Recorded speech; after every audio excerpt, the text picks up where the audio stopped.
ہمارا اینٹی کار lifting cell جو تھا ابھی تک ڈورمنٹ تھا، اس کو ہم نے ری ایکٹیویٹ کیا ہے اور اس نے بڑی اچھی کارکردگی شو کی ہے پچھلے چند ایک ہفتوں میں، اور ساتھ میں اس میں ہمارے جو بعض ایس ایچ او صاحبان ہیں انہوں نے بھی اچھی کارروائیاں کی ہیں اور اس میں ہمیں کافی کامیابی ملی ہے۔ تو اینٹی کار لفٹنگ سیل اور حویلیاں، ڈونگا گلی اور مانگل تھانے کے جو ایس ایچ اوز ہیں ان نے یہ ریکوری کی ہے۔ 16 گاڑیاں ابھی تک ہم نے ریکور کی ہیں اور 6 موٹر سائیکلیں ہیں چوری شدہ۔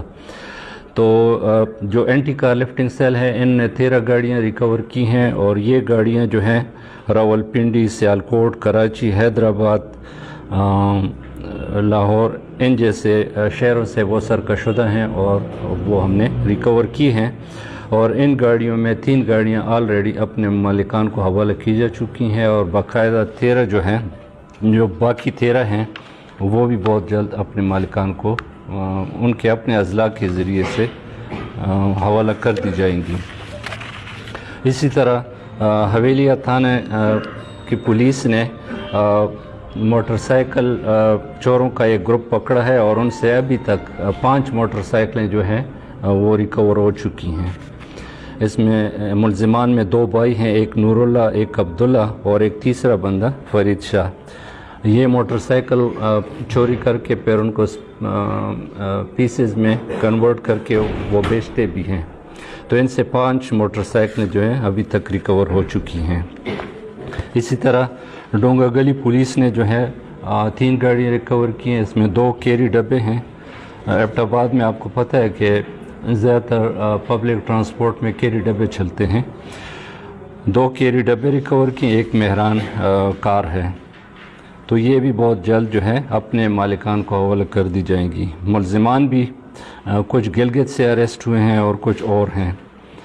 اسی طرح مانگل پولیس نے ایک موٹر سائیکل لفٹر گینگ جو ہے وہ پکڑا ہے، اور ان سے 2-3 موٹر سائیکلیں ہم نے ریکور کر لی ہیں۔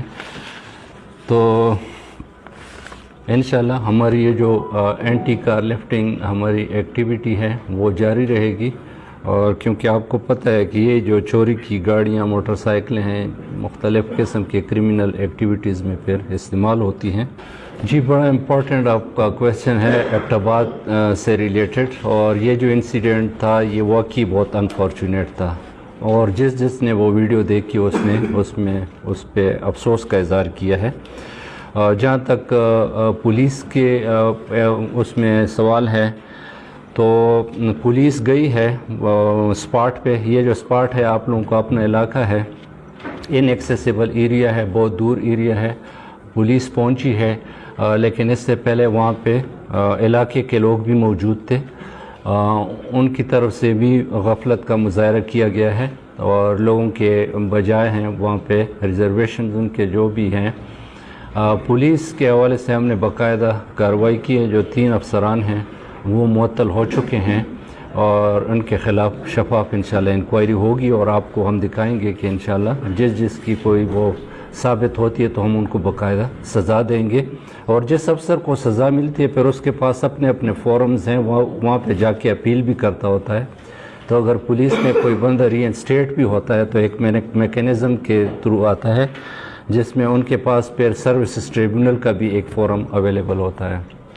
تو انشاءاللہ ان افسران کو اگر ان کی کوتاہی ہے اس میں، یعنی انہوں نے اسپاٹ کو ٹائم پہ وہ پہنچے ہیں، لیکن ایک تو وہاں پہ وہ ویڈیو میں سنا بھی جا سکتا ہے کہ ان کو چارپائی کوئی نہیں دے رہا تھا، اور لوگوں کی طرف سے بھی جو وہاں پہ موجود لوگ ہیں، بعض ویڈیوز میں نظر آتا ہے کہ ان کی طرف سے بھی غفلت کا مظاہرہ کیا گیا ہے۔ انسانیت کا تقاضا یہ تھا کہ اس بچے کو ٹائملی جو ہے وہ شفٹ کیا جاتا۔ بہرحال وہ جب ہاسپٹل اس کو باقاعدہ لائے ہیں، پولیس چارپائی میں اٹھا کے، پھر گھنٹہ 1.5 گھنٹہ جتنا بھی وہ اس کو نیچے لانے میں اور بھی ٹائم لگ گیا، اور فائنلی پھر وہ ہاسپٹل میں وہ جاں بحق ہو گیا۔ بالکل آپ لوگوں کے جو تحفظات ہیں، کویسچن ہیں، وہ بجا ہیں، اور ہم تو اس کیس کو انویسٹیگیٹ کرنے کے لیے ہم نے ایک JIT بنا لی ہے، اور وہ اس کو اوورال انویسٹیگیشن کریں گے۔ کہ اگر اس میں پولیس والے کی غفلت ہے ان کو سزا ملے، اور اگر عوام میں کوئی اگر کسی نے غفلت کی ہے اور کسی نے زبردستی روکے رکھا ہے تو ان کے خلاف بھی باقاعدہ قانون کے مطابق کارروائی ہو جائے۔ جو نیچر آف انسیڈنٹ ہے اس کے تھوڑے بہت تو تفصیلات آئے ہیں، لیکن اس پہ ابھی بات نہیں کی جا سکتی جب تک پوری انویسٹیگیشن نہیں ہو جاتی۔ باقی یہ ہے کہ یہ دو گاؤں کے درمیان بھی ابھی ایک مسئلہ بن گیا ہے، یعنی جو مقتول ہے وہ ایک گاؤں کا ہے اور جہاں پہ انسیڈنٹ ہوا ہے وہ ایک دوسرا گاؤں ہے۔ تو اس کے لیے ہماری کوشش ہے کہ جس کی بھی غفلت ہے، انڈیویژول کی غفلت کی وجہ سے دو گاؤں کے درمیان کوئی ٹینشن نہیں ہونا چاہیے، مزید نقصان نہیں ہونا چاہیے۔ اس کے لیے بھی ہم نے ایک مقامی جرگہ تشکیل دیا ہے جس میں مقامی عمائدین بھی ہیں، اس میں لوکل ریپریزنٹیٹیوز بھی ہیں اور میڈیا کے بھی ہمارے دوست ہیں۔ تو ہماری کوشش ہے بہترین کہ یہ جو دو گاؤں ہیں ان کے درمیان کوئی مزید نقصان نہ ہو، اور بقایا غفلت چاہے پولیس کی طرف سے ہو یا وہاں پہ مقامی لوگوں کی طرف سے ہو یا اکیوزڈ فیملی کی طرف سے اس طرح کی کوئی فردر بات آتی ہے، یعنی جو ملزمان ہیں وہ تو آلریڈی 3 ملزمان وہ اسی وقت اریسٹ بھی ہو چکے ہیں، جو ویپن آف آفینس ہے وہ بھی ریکور ہو چکا ہے۔ تو اگر ان نے زبردستی کسی کو لاش نہیں یا بچے کی جو زخمی بچہ ہے اس کو اٹھانے نہیں دیا، اس طرح کا کوئی ایلیمنٹ وہ ظاہر ویڈیو میں نظر آتا ہے، تو ہم مزید بھی اس میں سیکشن آف لا جو ہے وہ قانون کے مطابق ہم ایڈ کر سکتے ہیں، اور مقامی لوگوں میں بھی اگر کسی نے قانون ہاتھ میں لیا ہے تو ان کے خلاف ضرور کارروائی ہوگی۔